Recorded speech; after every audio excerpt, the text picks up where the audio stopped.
I am retaining the title of the presentation that Richard was going to give, which is How to Become a Remarkable MSP. The content is slightly different, but the theme is the same, and it was really warming to hear Michael pick up on some key themes that he couldn't have known in advance I was going to use as part of my presentation. He talked about local. He talked about how MSPs are seen as local and as trusted and as advisors. And I absolutely adhere to that. And I can demonstrate it in the presentation as I'll be talking about people who I've done some work with and who themselves are MSPs, yet we don't see ourselves as competitors. The key reason for that is geography. So Abussi is based in Birmingham, and the people who I'm going to talk about are based in Sussex and on the south coast of England. The geography means that people in Birmingham are not likely to seek out companies in Sussex, and people in Sussex are not going to seek out an IT support company in Birmingham. So firstly, I would encourage you to consider these things when you're talking to people today. We're not competitors in the room. We're people who are sharing the same experiences, and many of those can be passed on, and there are learning opportunities today. The other thing that Michael talked about was change, and he talked about being different, and he talked about embracing change. And the key theme of my conversation with you today is roughly in that area. It's about difference. It's about being different, and it's about making a difference to the people who you service. Coco Chanel, maybe not your go-to person for quotes, and certainly not in the same league as Michael's quotes from the great Sir Winston Churchill. But Coco Chanel seemed to say something that really resonated with me when I was considering this presentation today. In order to be irreplaceable, one must always be different. One of the things many MSPs really strive to be for their customers is irreplaceable. You don't want your customers to think that the service you're providing could be taken from anybody else. Maybe elements of it are similar, but for your customer, that connection, I think, is really important. And so I think Coco had it right. In order for you to be irreplaceable or begin to become irreplaceable, it's worth considering if you're different or if there are differences that you can make to your business. During the presentation today, what I'd like to try and do is talk about maybe there's an opportunity in this room for you to consider yourself, maybe you're a £500,000 turnover business or more, but maybe there's an unrealised £5 million business in the room. Maybe by making some changes or offering some differences, both internally and externally, there may be an opportunity to raise your game. Everybody in this room is a successful MSP. There's always room for improvement, and there are always opportunities that present themselves to be even better than you are. That's really the big difference between being a good and being a great MSP. I'm going to use some examples of that, and I'm going to challenge you really to consider how you might take on board some of these ideas and implement them in your own business. So I'll be ending with a challenge to you personally. But I want to talk about 3 MSPs that have experienced a business change, a personal change, and also a cultural change. There are some lessons to be learnt from these, and also there are some really, really striking metrics which can be taken from those examples. We're also going to look at the results that have come from those changes. If you're different, it often offers you the opportunity to be better. And sometimes being different is better than just striving to be better. It also means you can be remembered. There were some recent advert changes from Cadbury, a local company to the Midlands, and of which in the past I have loved very much. As you can tell, their chocolate is wonderful. But Cadbury stopped selling chocolate, and they started selling gorillas playing drums on a purple background. Those in the UK will get that. Any Americans, you'll just, what? So Cadbury stopped talking about chocolate and started talking about gorillas playing drums with a purple background. But you now know that that's a Cadbury thing. And there's also been stories recently about how there's been a transformation in road traffic management, another highly excitable go-to subject of mine, where they're talking about taking white lines from the middle of roads because it's been proven that people drive more cautiously and more carefully. These are just demonstrations of how when you do something differently or make a difference to how you have done something in the past, some transformational changes may well be the outcome. And if you're remembered for doing something different, these bring added opportunity. I used to go to networking events, and probably all of us in here have been to networking events in the past. I used to hang a mouse, a corded mouse, around my neck, and it was on the basis that every time somebody looked at me, they'd see a mouse, whether it was there or not, and it would be remembered as being a technical thing. Oh, Craig's the technical person. You've just got to do something a little bit different. I like this, I'll let you read the caption. I had my own blog for a while, but I just decided to go back to incessant, pointless barking. I just think it speaks volumes, really, about how sometimes we just go back to what we've always done.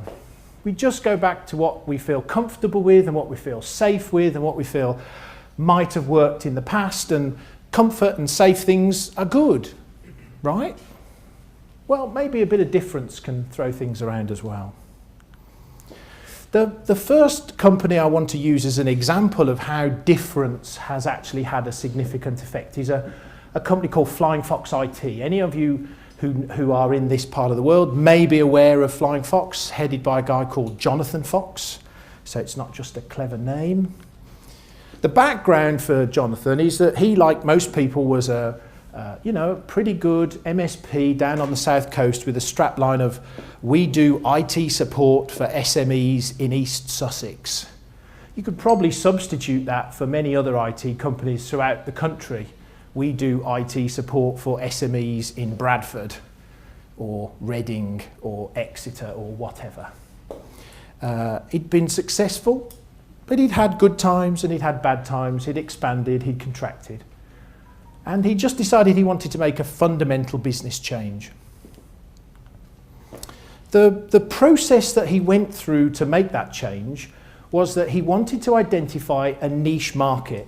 And there was a serendipitous activity that occurred, which is he got talking to somebody who was a Xero. This is Xero with an X. This is the new accounts software that many of you might be aware of, who are challenging and biting at the heels of Sage.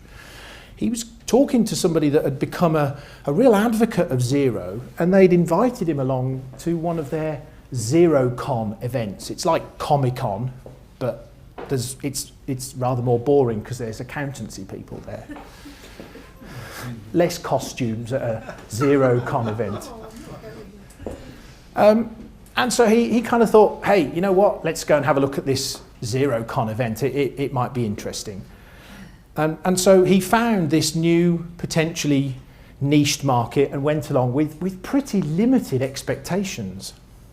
However,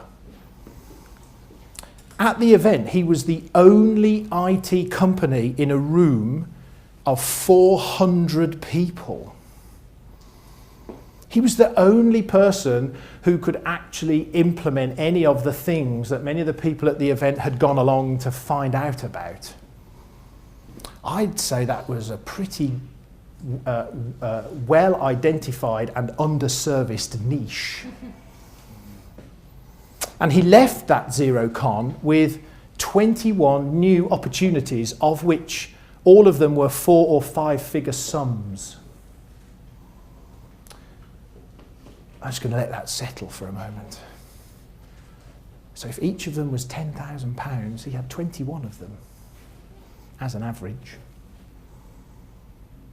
And he identified this market, and it was not serviced by existing IT companies.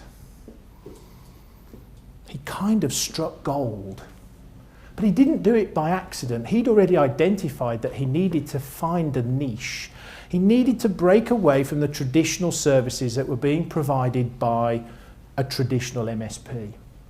I'm not advocating that everybody suddenly becomes a zero IT support specialist, but this is a really good example of how sometimes if you make a change or break away from what perhaps you've done as a repetitive action in the past, opportunity can mysteriously present itself. You know that old phrase about you make your own luck? You've got to be open to the opportunity and open to exposing to new markets. This is his website now, and I don't think you could find any more of a niched and specific title for what his company does.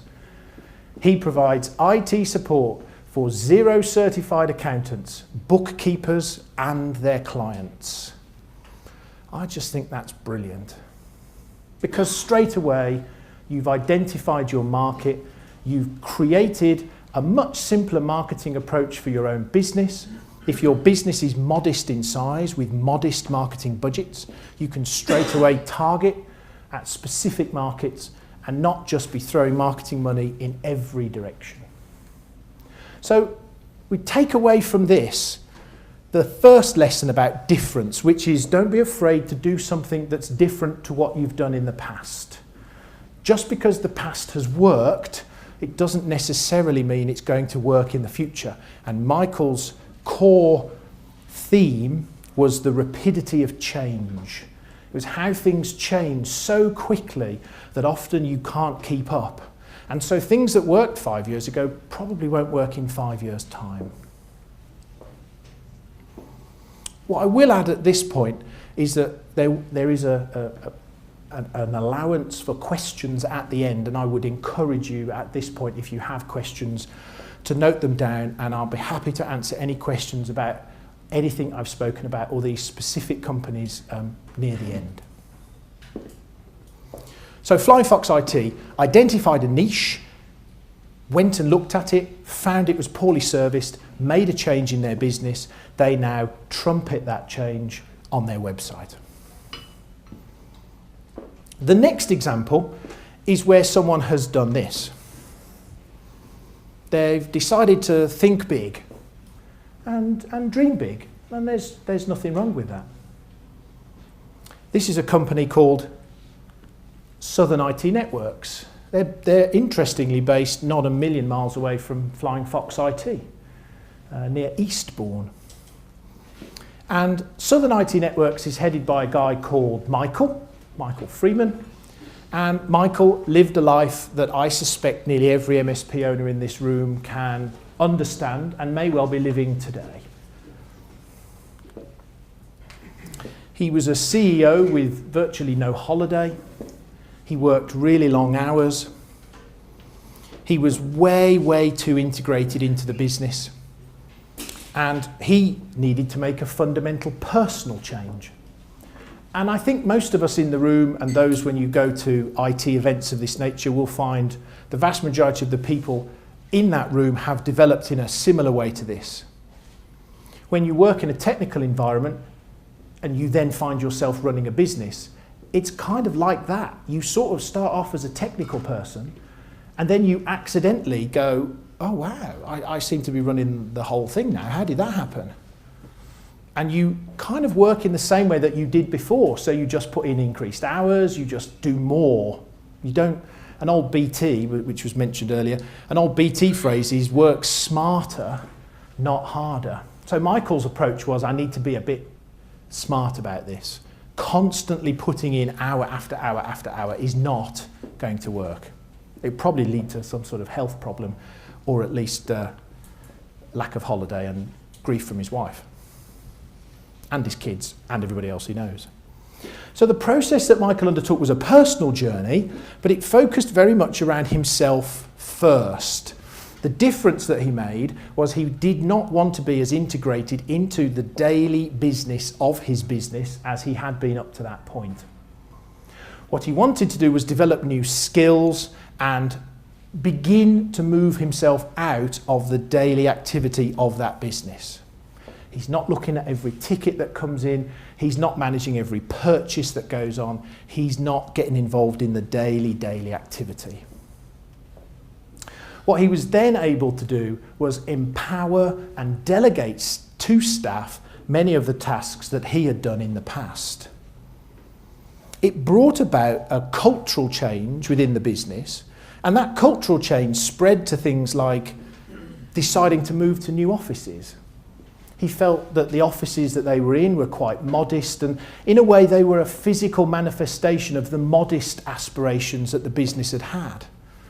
And so by being able to think a little bit outside of what he'd done in the past, by being able to make a difference in his business, by leading from the front and by demonstrating that he doesn't need to be so involved, he really made some fundamental changes. The outcome of the work that Michael had done, and that's not a made-up figure, I see you're reading it, but 1,007% profit increase is not a made-up figure, it's a real figure. Phone Michael up later and ask him. He also was able to land a £135,000 new client. And his technical director is now in the process of authoring a book regarding Office 365.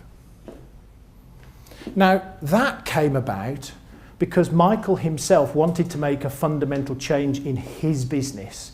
He led from the front, and he decided he wanted to be a leader, not a manager. And those two words are often not seen as that different. But I think it's really important to see the difference between managing and leading. If you lead, you have to delegate. If you lead, you can't do everything.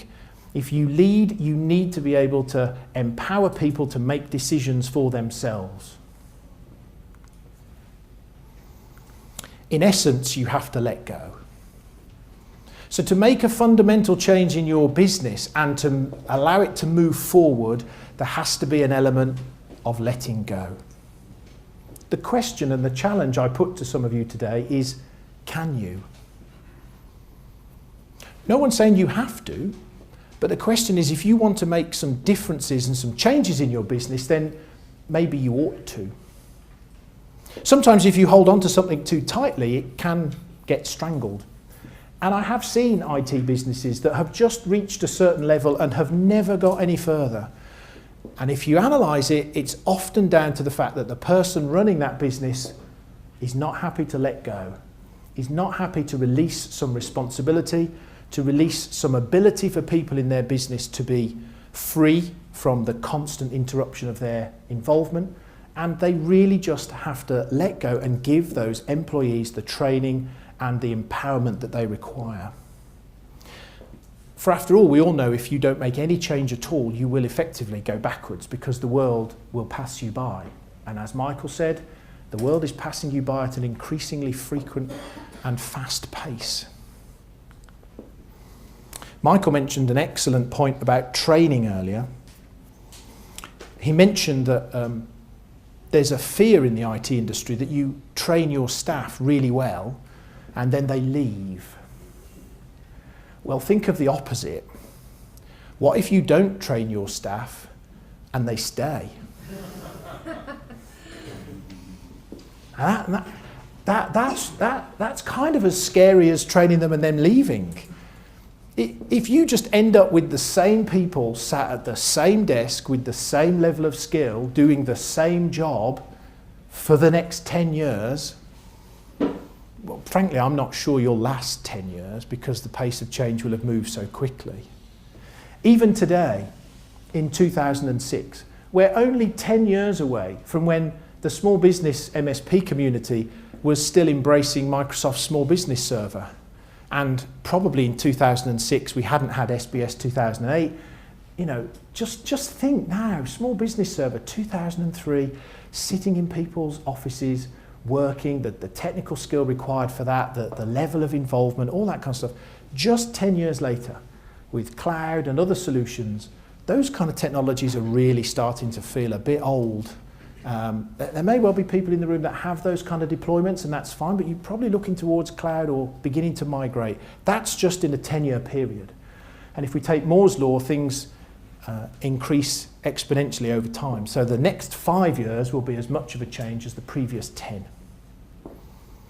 But the takeaway from that slide is this: don't fear training, educating, and empowering your staff just because you worry that they may leave.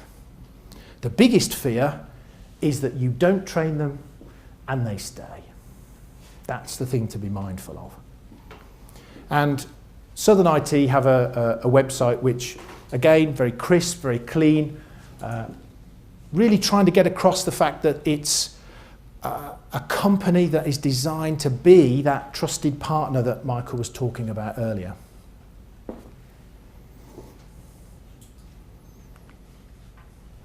At this point, I'm going to be a little self-indulgent and talk about my business. And the reason I've put this slide up is this is what we have tried to achieve within Abussi. We want people to see us more as consultants than the IT guy. The IT guy is a bit of a straitjacket, which we'll come on to in a moment.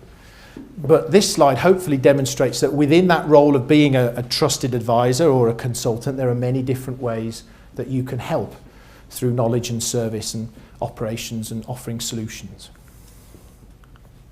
So background to this is that 10 years ago we were just a guy in the van with a screwdriver who would turn up when something broke, we would fix it and we would go away again and we would charge per hour, and that's kind of what most people did. We were also finding that we were trying to break into new areas but were persistently being let down by third-party vendors, by other suppliers. You know, the telecoms industry comes in for a bad rap, but you know what, that's pretty justified in my mind. It's difficult to work with partners in that industry, I have found. We had a real desire to expand our services and our opportunities, but we needed to make a cultural change within the business to do so. And the cultural change was based partly around an internal process, but mostly about how we projected ourselves to our potential customers and existing customers. So we sat down and we did some research about where did we go wrong? How had we kind of not managed to educate clients to the fact that we were more than just the guy with a screwdriver in a van that turned up when things went wrong? We really took a fundamental approach around the idea of selling. We stopped selling, which sounds as a terrible, terrible thing to say to people in this room whose role is sales. But one of the things that I've learned from my own business is be less technical, be less sales, people listen to you more. I use my wife as an example. My wife is wonderful. She is a very, very competent, high-level manager in local authority. She is not a stupid person. But I can get 2 sentences into a conversation about my day and she will go, no, hang on a minute, I have no idea what you're talking about. And if there's one thing, well, there are many things I'd like you to take away from today, but if there's one of the many things, is that what we never realise in this room is that people don't understand what we do. They really don't. And I'm going to let you into a little secret which might rock your world. They don't care. They really don't. They don't know what you do, and they don't care how you do it. They just want stuff to work. Their primary motivation is, do I pay the right amount of money and does stuff work? Because when it doesn't work, I can shout at you and tell you that you're charging me too much money. But as long as stuff works, I don't care how you make it work. So take that away, please, today. Sell less, be less technical, and understand that the client doesn't want to know about gigabytes, megabits, fibre to the cabinet, etc., etc., etc. They want to know, am I going to get fast internet, and can you make it happen tomorrow? And how much will it cost? So we identified this started being less technical, started being less salesy, tried to bring that into what it is that we were trying to do. And we identified some internal skills that we were underutilising. So we're going back to Southern IT. There were some people in our business that were kind of, maybe sleeping giants is too strong a word, but they were people with excellent skills, both interpersonal and technical, and they were just being underutilised, and we needed to get more out of them. The outcome of this was that we began to become valued more by our clients. And we got to have the most important thing that you need as an MSP. We got to have more conversations with them. The one thing that you want to strive for as an MSP is a conversation with your customer. Because what you don't want is the opposite. Hello? Oh yeah, hi Phil, how are you? Yeah. Oh, you've brought a new phone system, have you? Yeah, okay. And that, oh, an IP phone system, so you need, okay. You kind of can fill in the rest for yourself. What you don't want are customers phoning you up, telling you that they've sat with people and made a decision about a really complicated technical investment, and you've not been part of that conversation. Because straight away the clock ticks and you're playing catch up. How am I going to make this work? Because remember, technically, the people don't care that have just bought this product, how it works. They don't understand how it works. They just want it to work. And they will have said to the technical salesperson that has sold them it, don't worry, we've got a great IT guy, he'll come and sort that out. You need to be involved in conversations. If you don't sell, if you be more consultative, if you're less technical, you can get involved in conversation. That allowed us to build stronger business relationships with the business owners that we worked with, and so began this self-perpetuating cycle. When you build those stronger relationships, when you engage more with the people that you're servicing, when you have those conversations, you can build a better relationship with them. And we started to say that we were integrated into their business. Their business success was dependent upon our ability to service their requirements. More business advisor, less IT guy or gal.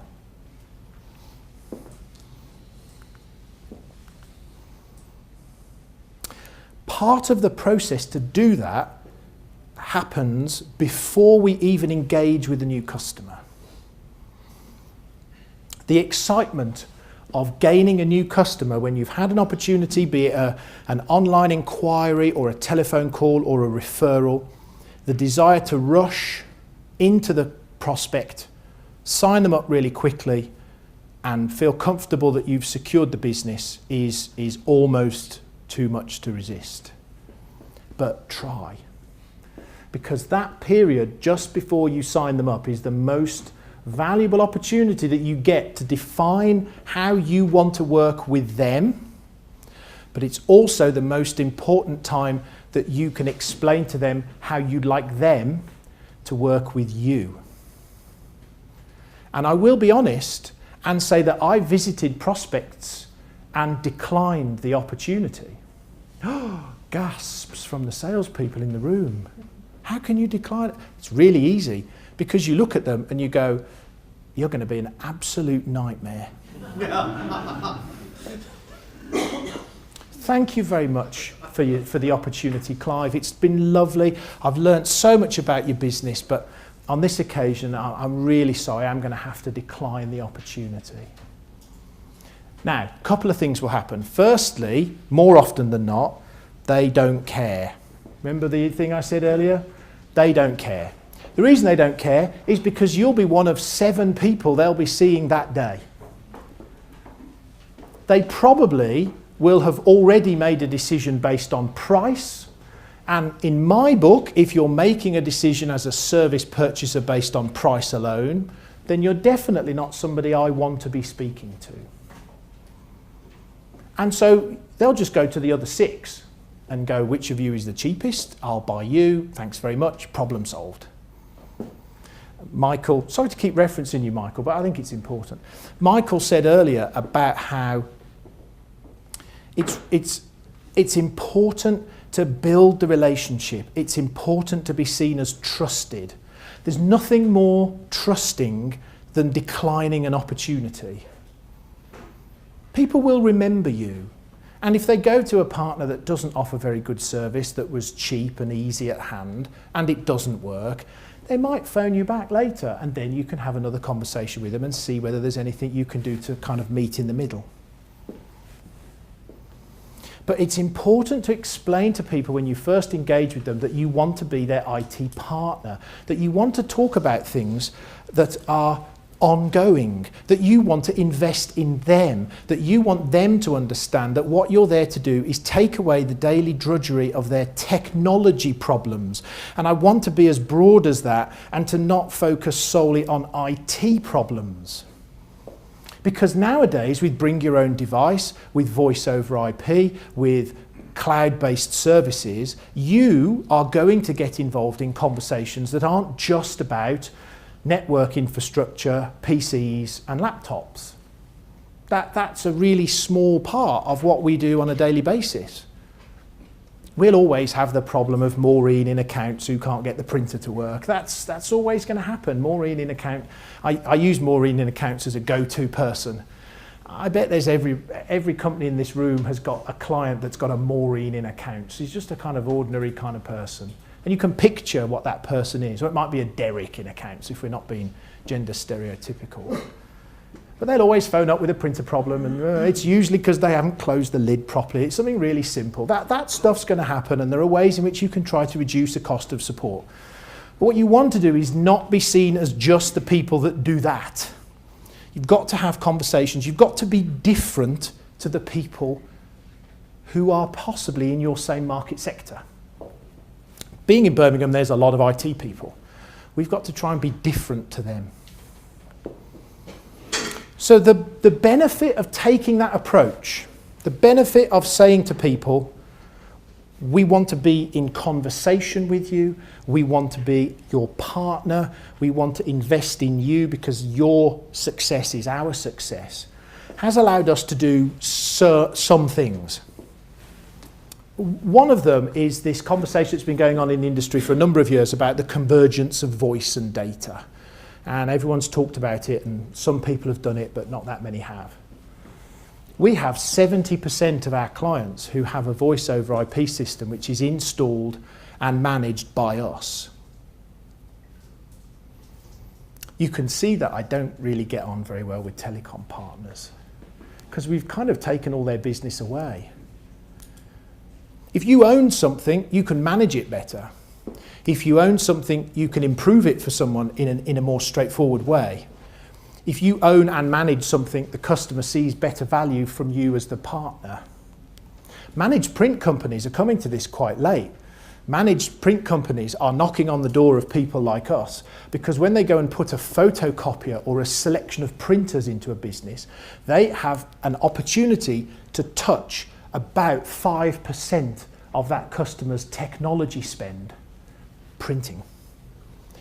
Managed print companies want to get involved in voice over IP, IT support, broadband services, network infrastructure. And so there's a growing trend, I don't know what it's like in the US, but in the UK, of large managed print companies going around buying up small IT companies. And they do it so that it allows them a greater opportunity to have a share of the spend at any given customer. But you can do that. You can build those relationships. You can have that conversation. And I appreciate that I have just decried an entire sector of businesses that are involved in telecom.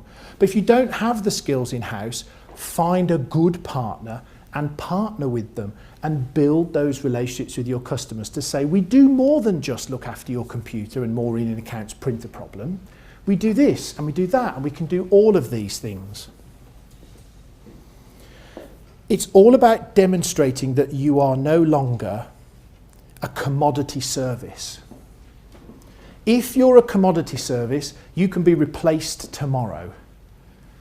So if all you do is offer a bit of reactive IT support, there will always be another reactive IT support company down the road that can do what you do for probably 5% cheaper.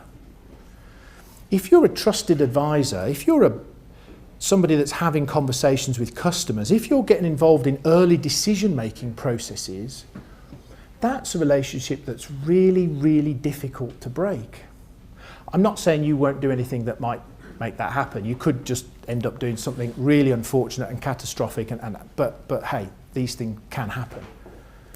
But I'll give you a tiny example, and this, I can't tell you how warm I felt when the phone call came through, because it demonstrated everything that I've just described.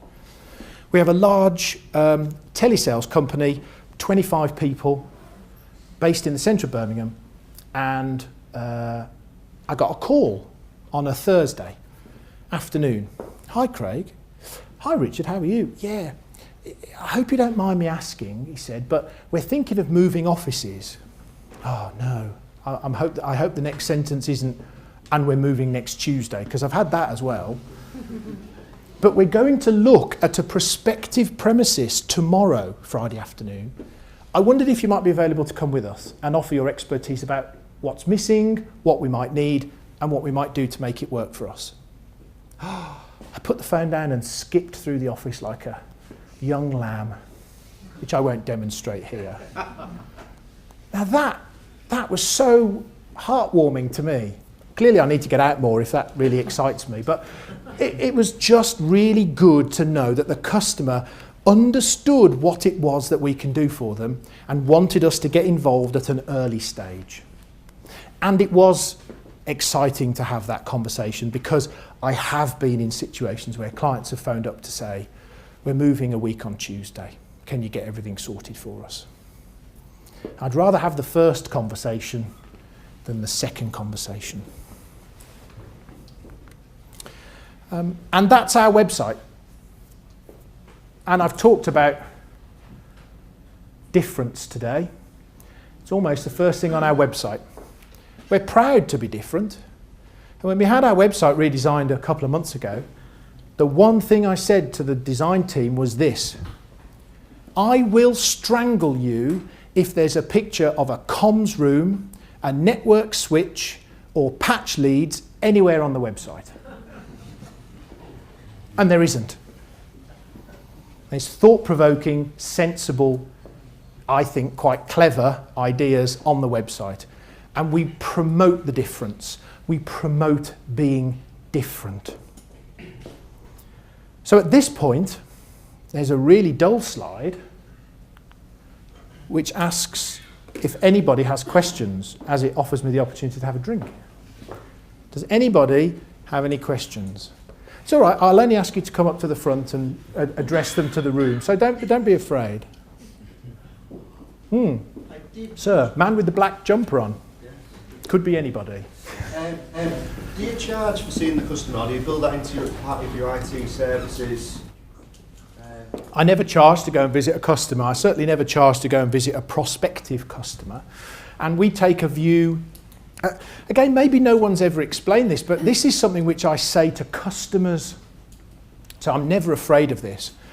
If you offer an eat as much as you like, Monday to Friday, 9 till 5 kind of service, then the rule is you've based that cost on the size of their IT estate. The bigger they are, the more you pay. The smaller they are, the less you pay. Which means every time they call you, you are losing money.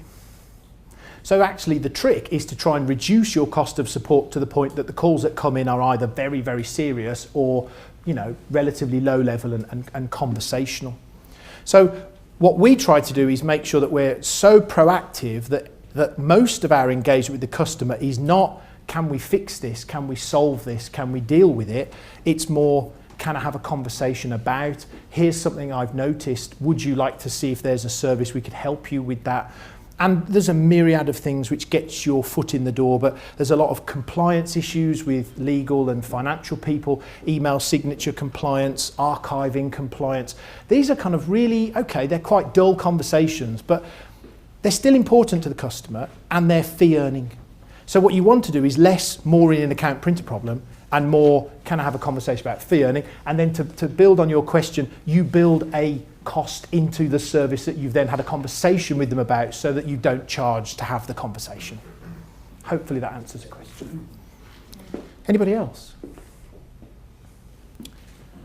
It's always good when you give a presentation and it's so well received that no one has any more questions. So I'll let you thank me later for allowing you to have your lunch slightly earlier, but I'll finish with a slide before we finish to summarise what we've spoken about, really.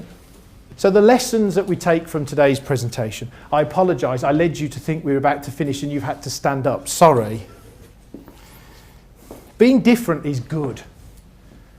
What you want to be worried about is being the same as everybody else. That's what you want to worry about, not being different. Bland, well, broad is bland. If you try to offer too many things, you'll just get lost in the mix of everyone else offering everything too. Remember Flying Fox? How niche can you get? 0 certified accountants, partners and clients. Think about being specific and niche and not broad and generic. And in terms of Southern IT, lead from the top internally and show leadership. There has to be somebody that ultimately takes the reins. And if you have a vision of what you want to do, drive that vision forward. Doing nothing, frankly, is not an option. You have to be able to realise that change is required, embrace the difference and move forward. Yes, there will be waves. Waves will be caused. Michael made a point about saying that technical people often fear change and they don't want to relinquish responsibility. But it's amazing how transformational it can be when those two things do happen, and if they're managed correctly, quite a lot of positives can come out of them. And seeking help and seeking advice is not a weakness. I'm not a bad swimmer. Might not look like a swimmer, but I'm not a bad swimmer. If I decided to swim the channel, I'm not just going to rub a bit of goose grease on and crack on from Dover beach. I'm going to need a support team. I'm going to need a little person in a boat going alongside me to make sure that I'm okay. That's the sort of analogy I use. There's lots of things that you do day to day, but when you want to embark on something that's new and different and a bit bigger than normal, maybe you just need someone to help you there in the little boat at the side, going along with you, just to make sure you reach the other side, and then when you've achieved the goal, they can drop away. So my challenge to you is this. What are you going to do next? What is it that you can do to make a change in your business? Doesn't have to be big. Anyone know how you eat an elephant? One piece at a time. Challenge yourself today to make a difference. And to finish with, if you've liked that presentation, my name's Craig Sharp. If you haven't, my name's Richard Tubb. Thank you very much.